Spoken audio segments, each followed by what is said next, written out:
religion, we should be proud as we are this day to come out in all of our colors, in all of our costume, in all of our joy to celebrate our religion. They're talking about if this celebration were tomorrow, I'm sure we would all be here. They said, praise the Lord, alhamdulillah, Eid is on Friday and not September 11th. We say if Eid was on September 9th, 10th, 11th, 12th, we're going to do the same thing because we're doing nothing wrong. In fact, we're doing something right. We're doing something right. We're gathering in peace. We're gathering in brotherhood and sisterhood. We're gathering to celebrate the praises of God for what He's guided us to. This is what Allah says, Shahr Ramadan, the verse of Ramadan. How does it end?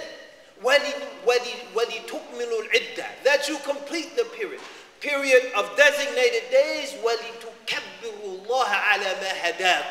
and that you extol the greatness of Allah for what He's guided you to. Some of us know we were out in these streets with needles in our arms, and Allah guided us to Islam.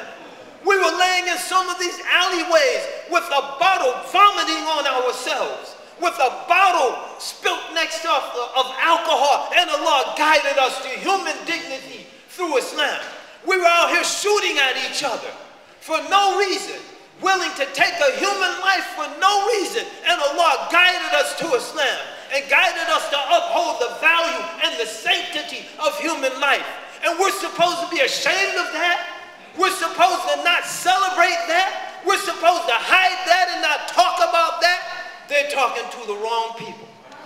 They're talking to the wrong people. And we should let us know, we should let them know we're not hiding this religion. We're not ashamed of this religion. We're not refusing to celebrate this religion on any day of the year, any day of the week, any hour of the day. That you celebrate the glory of Allah for what He's guided you to, and that perhaps you will give thanks. The thanks, one thanks, and it's a beautiful, Ramadan is a parable, and Eid, it's a parable of our life. We struggle, we celebrate, and then sit to Shawwal. We start struggling all over again until the next celebration. It's a metaphor for our lives. Our lives are struggle. We don't expect ease. And Islam is realistic. Islam tells you it's a struggle. That life is a struggle. Ya ayyuhal insan, innaka kadihun ila rabbika kadha famulaqi. Oh, you human being, you're toiling and struggling to reach your Lord, and surely you will reach Him. But that struggle is punctuated by moments of joy. That struggle is punctuated by moments of satisfaction. We don't want empty lives where everything is peaches and cream and the good ship lollipop. Then what is there to celebrate? That's why people out here using drugs and alcohol, everything's just too easy. And so they're bored. They have no meaning and purpose in their life. They have no direction and focus in their life. Every day we have a purpose to get up before the sun rises and pray to our Lord. And as we move throughout our day, to take time 5 times to pray to our Lord. And to keep ourselves in a state of purity. And to maintain our dignity no matter what the circumstance. That's a program right there. That's meaning right there. That's purpose right there. Every day we rise up, we have a purpose. And we have to celebrate that. And then we have relief. We have relief. We reach the end of the day. MashaAllah, I did all of my prayers.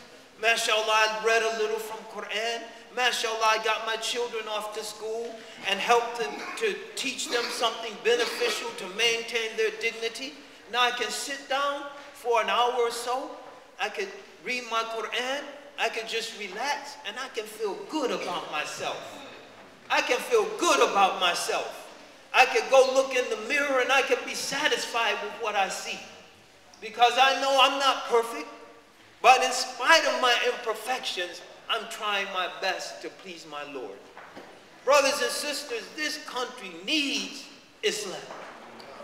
This country needs Islam, and perhaps in the wisdom of Allah, He's creating all of this confusion so that people will be inspired to check it out for themselves.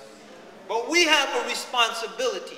We cannot afford to let the enemies of Islam define our religion and define us for others. We have a responsibility to define the religion for ourselves, because we know the power of this faith. We're witnessing it right now in this beautiful morning that we enjoy. To see the joy on the children's faces, to see the laughter and the happiness in the hearts of the children, to see the beauty of the families coming together. This is something that this country is in desperate need of.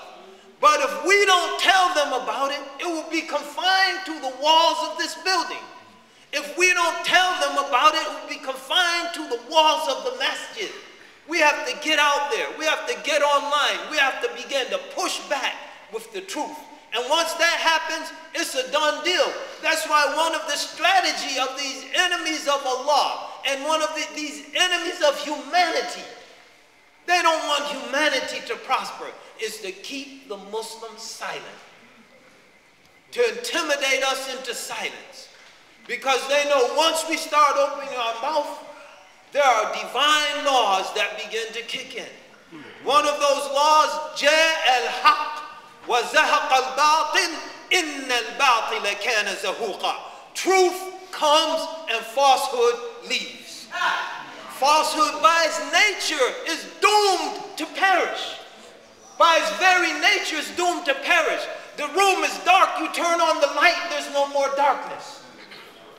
That's how things work. And Islam is that light that dispels the darkness, that dispels the darkness of racism, that dispels the darkness of imperialism, that dispels the darkness of warmongering, that dispels the darkness of class warfare, that dispels the darkness of drugs and alcohol and exploiting people in order to sell them drugs and alcohol, that dispels the darkness of pornography, that dispels the darkness of ignorance. Islam is that light that dispels the darkness. Brothers and sisters, let us turn on that light. Let us turn on that light and let us light up this country and light up this world. Because if we turn on the light here, the whole world is going to see it. The whole world is going to see it. Allah Ta'ala has not gathered us here in vain. He does nothing in vain. We ask Allah Ta'ala to strengthen us. We ask Allah to bless us to enjoy these blessings day after day, week after week, month after month, year after year, for as long as we remain on this planet. And we ask Allah Subhanahu wa Ta'ala to make us amongst the people He describes. إِنَّمَا الْمُؤْمِنُونَ الَّذِينَ آمَنُوا بِاللَّهِ وَرَسُولِهِ ثُمَّ لَمْ يَرْتَابُوا وَجَاهَدُوا بِأَمْوَالِهِمْ وَأَنفُسِهِمْ فِي سَبِيلِ اللَّهِ أُولَٰئِكَ هُمُ الصَّادِقُونَ. That rather the believers are none other than those who have believed in Allah and His Messenger, and thereafter they have never doubted, and they have strived and struggled with their wealth and with their persons in the way of Allah. These are those who are truthful. May Allah Ta'ala make us amongst the truthful. أقول قولي هذا وأستغفر الله لي ولكم ولسائر المؤمنين يا قوم استغفروا الله.